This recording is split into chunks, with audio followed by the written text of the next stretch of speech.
One of my goals for 2026 is to really nail down the best discs possible for my bag. In a world where there are thousands upon thousands of discs, it can be really hard to choose and figure out what the best discs are to help you shoot the best round possible. So over the next few months, I'm going to be looking at each slot in the bag and testing out a bunch of different discs to figure out which ones are the best for me personally. And today we are talking about one of the most important slots in my bag, the straight mid-range. In our lineup today, we have a bunch of familiar faces, starting off with an absolute classic in the Discraft Buzz, the newcomer to the game, Discraft Melita, all reliable Axiom Hex, been in my bag the last 2 years, the Hex's cousin, Streamline Echo. No list of straight mid-ranges is complete without the Innova Mako 3, Discmania MD3, and finally, last but not least, the Prodigy M4. And before we jump into it, if there's any straight mids that I'm missing today that you think I should consider bagging, let me know what those are down below in the comments.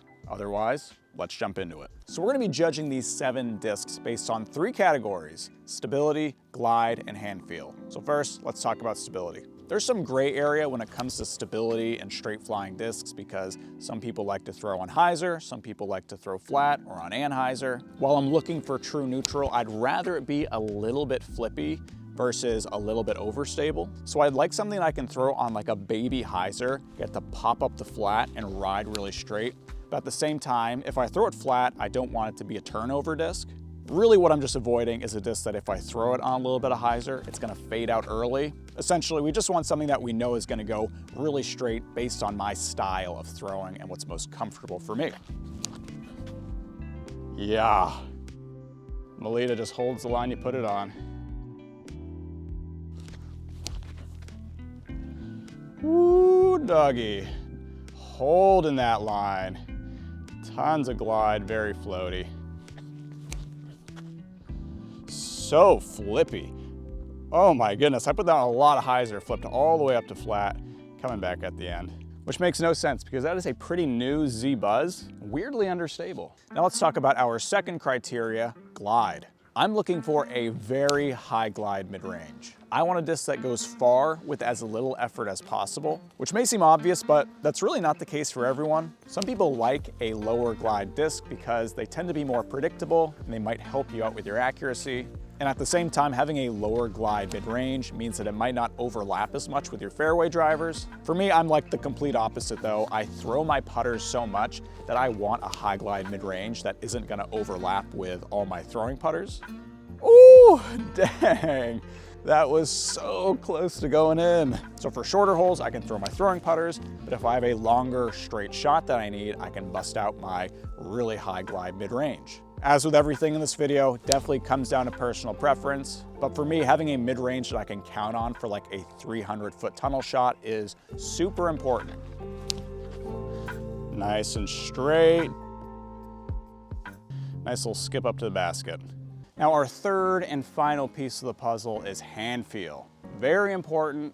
In the 2 years I have been on YouTube, not once in my video have I ever uttered the absolute diabolical phrase of feels good in the hand. Never has there been a more meaningless phrase in the disc golf lexicon, because what feels good to one person might not feel good to another person. So just saying feels good doesn't really mean anything at all. Now for me, what does feel good in the hand is a disc that is on the shallower side of the spectrum. I also really prefer a very flat top, and I very much want to avoid sharp angles on my discs, especially the underside of the rim if there's any sort of flashing or if it's just really sharp underneath the rim. That is a no-go for me. I really dislike that. A little bit of flip to it. Put that one out pretty flat though. Ooh, so straight. Very similar though, where it kind of has that drift to the right throughout the flight. You can really see the -1 turn on that disc. That Buzz is so flippy. Look how much that's turning. That is crazy how understable that Z Buzz is. So I've been bagging these 7 discs for the past couple weeks now to really figure out how I feel about each one of them, and I have thoughts on all 7 of them. But before we get into that, if you are interested in any of these discs, you can find them at this channel's newest sponsor, Disc Golf Deals USA. You can use my affiliate link in the description below to get 10% off your entire order. They have an enormous selection of discs, a great website, great customer service. You get 10% off and you support the channel. But now let's compare our 7 discs here and crown a champion that will be in my bag in 2026. Let's start off with the Hex. This is the disc that's been in my bag for the past couple years. I absolutely love it. Really straight flyer with just a little bit, just a hint of overstability at the end of the flight. Definitely less flippy than most of the discs that we're gonna talk about today. Really good glide, these go really far, and the hand feel is amazing. Slim profile, flat top, just this kind of subtle concave rim. What I love most about the Hex is that I feel like I can give it a lot of power and know that it's not gonna turn over. Whereas a lot of the other discs that I've been testing out, I know that if I give it the juice, really power up on it, it's gonna turn, it's gonna get a lot of flip. That is not the case with the Hex. It will stand up to a power shot and still maintain a very straight flight. But then we go over to the Streamline Echo. This one does have more understability, a little bit more of a hyzer flip disc. So because of that, I'm a little more comfortable starting on more hyzer than I am the Hex if I want a straight shot. Fantastic glide though. And I think part of that is because it has a bit of a taller profile and a little bit more dome than the Hex. The hand feels pretty good. It's definitely different and not necessarily my preference. And if you're looking for a straight flying disc that has a little bit more understability, I think the Echo would be a good choice for you. Next, let's talk about the Discraft Buzz. I have a lot of thoughts about this buzz. It's an odd one. This is not your normal buzz, so I don't really want to judge all buzzes according to this one.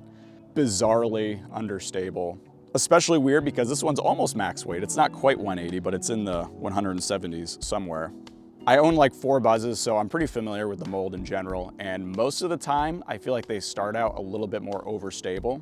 But the fact that this one is really new and really understable, I don't know why that is. As far as glide is concerned, I feel like the Buzz is on the lower side of the spectrum, which again isn't good or bad, it's just up to personal preference. Hand feel wise, it has a pretty aggressive concave rim, and I will say this one has a lot of flashing on the underside of the rim. I was rubbing this on T-pads all day, trying to get rid of that flashing. So I feel like I've been pretty critical of this one, which is a bummer because in general, I like buzzes, but this specific one, not my cup of tea. Now let's talk about the Prodigy M4, which I feel like is a criminally underrated straight flying mid-range. Definitely on the flippier side of the spectrum, probably the most understable non-buzz disc that we threw today, and a little bit more understable than your average -1 turn, 1 fade style disc. But where I think the M4 really separates itself is the glide. These go really, really far with minimal effort. The rim, again, has that subtle concave shape to it. Overall, it's probably one of my favorites today. We have our second Discraft disc of today, the Melita. Now, if you watched my best discs of 2025 video, you'll know that I included the Melita and it's a disc that I really like.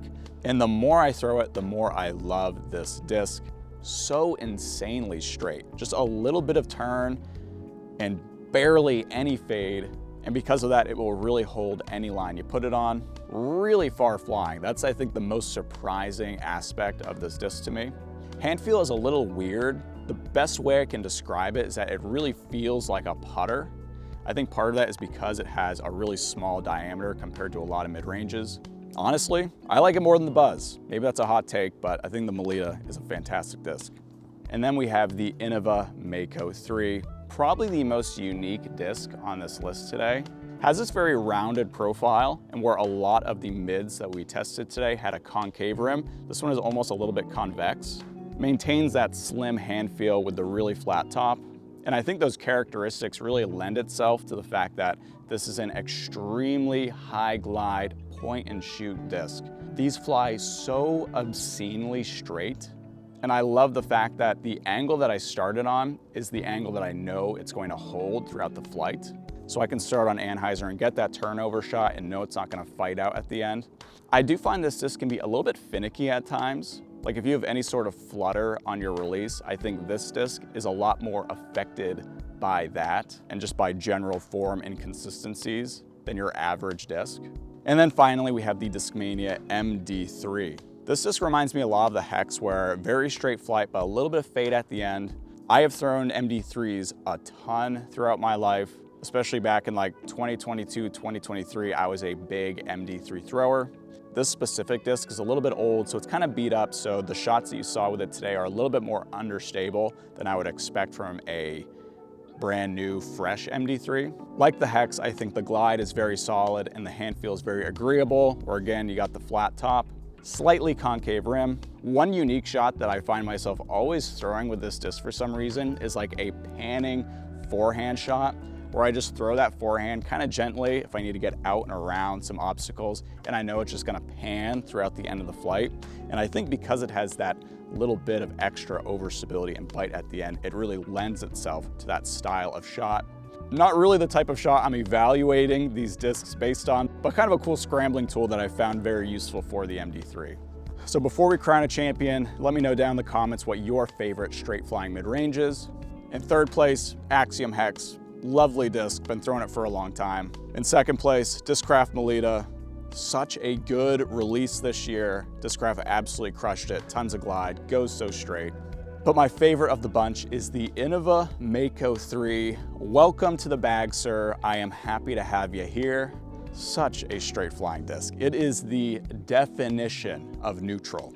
And because of that, this is a disc that I feel like I can trust on tunnel shots more than any other. And I'm really excited to throw this one a lot in the coming year. If you're a fan of the Mako 3, let me know down below in the comments. And if you enjoyed this video, I'd appreciate if you consider liking and subscribing. Again, use my affiliate link down below in the description to get 10% off your order at Disc Golf Deals USA. You can also follow me on UDisc community at Flying Fajita or Instagram at Flying Fajita Disc Golf. And as always, guys, I love you. Take care. I'll see you next time.